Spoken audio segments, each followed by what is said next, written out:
Hello and welcome back to another gold making video for TBC Classic. Today I want to talk about passive gold making in TBC Classic, which is basically just a way for you to make gold by doing very little work. Obviously it's very difficult to make actual passive gold in a video game because there aren't any dividend payments on investments in the game itself, but when I think about passive gold making I think about things that would only require you to log in and maybe do 10 seconds of work per day and make a decent amount of gold. As a quick example, I made a similar video for Classic WoW covering passive gold making methods in Classic WoW, which consisted of transmuting Arcanite bars through Alchemy, crafting Mooncloth with Tailoring, and crafting Cured Rugged Hide from Leatherworking. Basically things that have a cooldown on it, so you can't really mass produce it, but you can make some semi-passive gold by crafting it when the cooldown is up. For TBC, however, I will also spice things up by showing you guys a couple of valuable vendors, because in that case you can hit 2 birds with 1 stone, and for example, park your character with Alchemy and Tailoring at one of these vendors. That way you can craft the items that you're crafting and check the vendors at the same time. So with that being said, how can you make some gold semi-passively in the Burning Crusade? Well, first let's look at some professions, and the first profession we'll look at is Alchemy. As an alchemist you can make some semi-passive gold from transmutes. The first and most obvious transmute that most people think about in TBC is the transmute Primal Might, which is most likely the transmute that will earn you the most gold as well. By being a regular alchemist you can make one of these every 20 hours, but by becoming a transmutation master you can actually proc additional Primal Might from every single transmute, giving you between 1 and 5 Primal Might per transmute.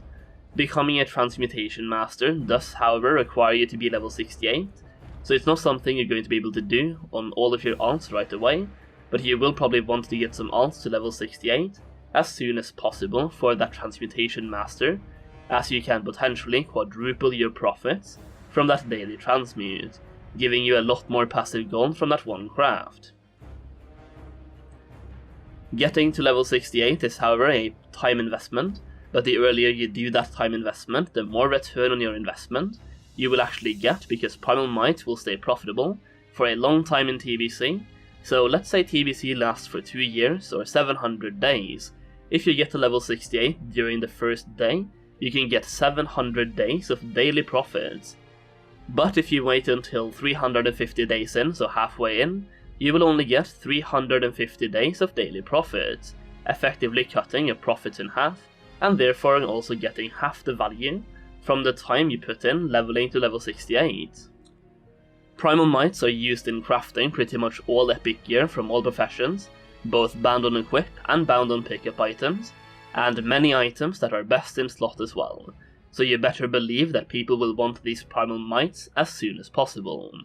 Apart from that, you also have a couple other transmutes that you could also do if the Primal Might transmute is way overproduced, and that is the Skyfire Diamond and Earthstorm Diamond transmute, which basically allows you to create meta gems out of smaller gems, which could end up becoming a profitable niche transmute.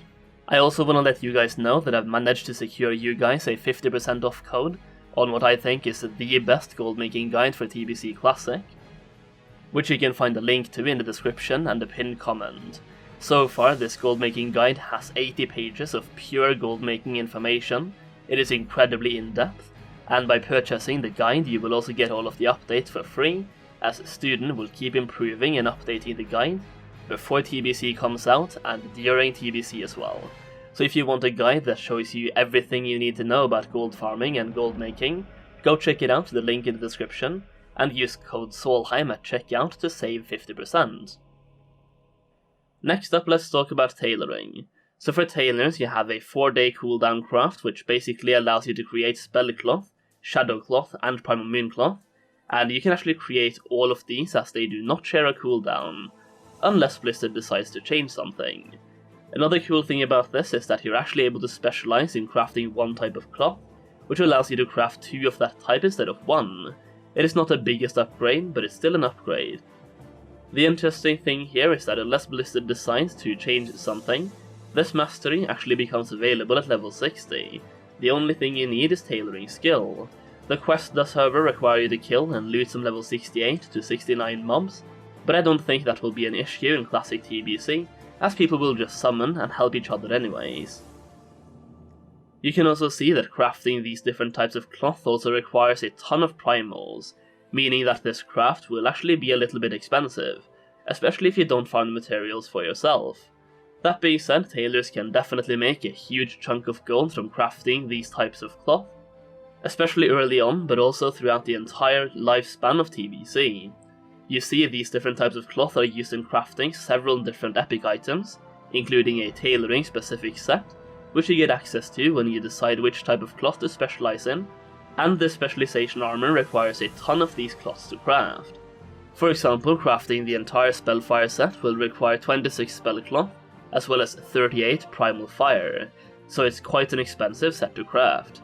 Crafting the spell cloth will also require primal fire, so you will need a ton of primal fire.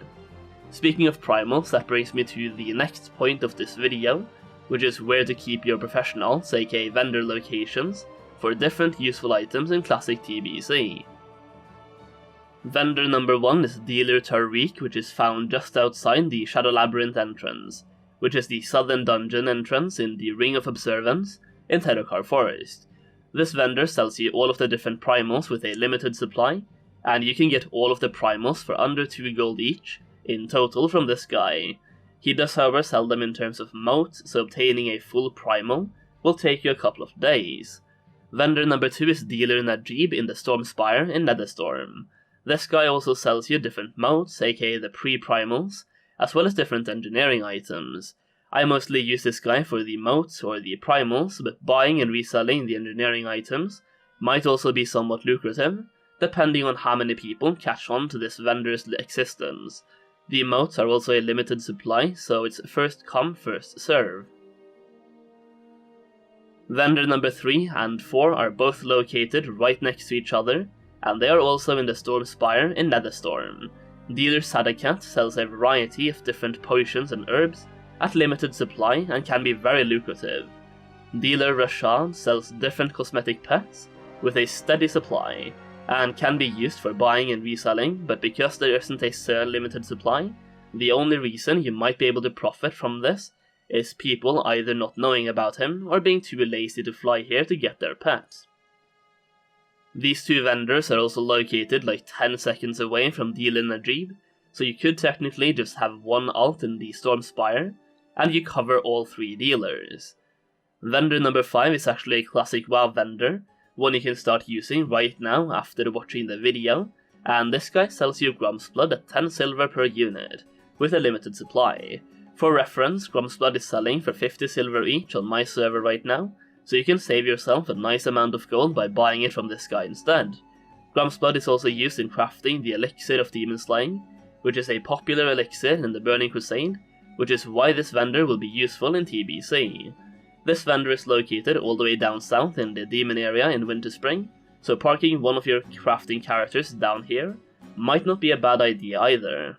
And there is, guys, a couple of ways to make some semi-passive gold in TBC Classic, which professions you need, what to craft, and a little bonus about where you can station your characters to take advantage of vendors with limited supply of useful items. Hopefully this video shows you a little bit more about gold making, and hopefully you found this video helpful. I do also want to take a moment to thank all of my patrons. Without you guys this would not be possible, so thank you so much for your amazing support, it really means a lot. I plan on giving out some extra gold making information on my Patreon before TBC comes out, and during TBC as well, so for that little bit of extra gold making information, check out my Patreon. If you guys enjoyed the video, please take the time to give it a thumbs up and subscribe to the channel for more TBC content. And let me know how you are planning to make gold in TBC down in the comments. And with that being said, thank you so much for watching this video, and I will see you again very soon.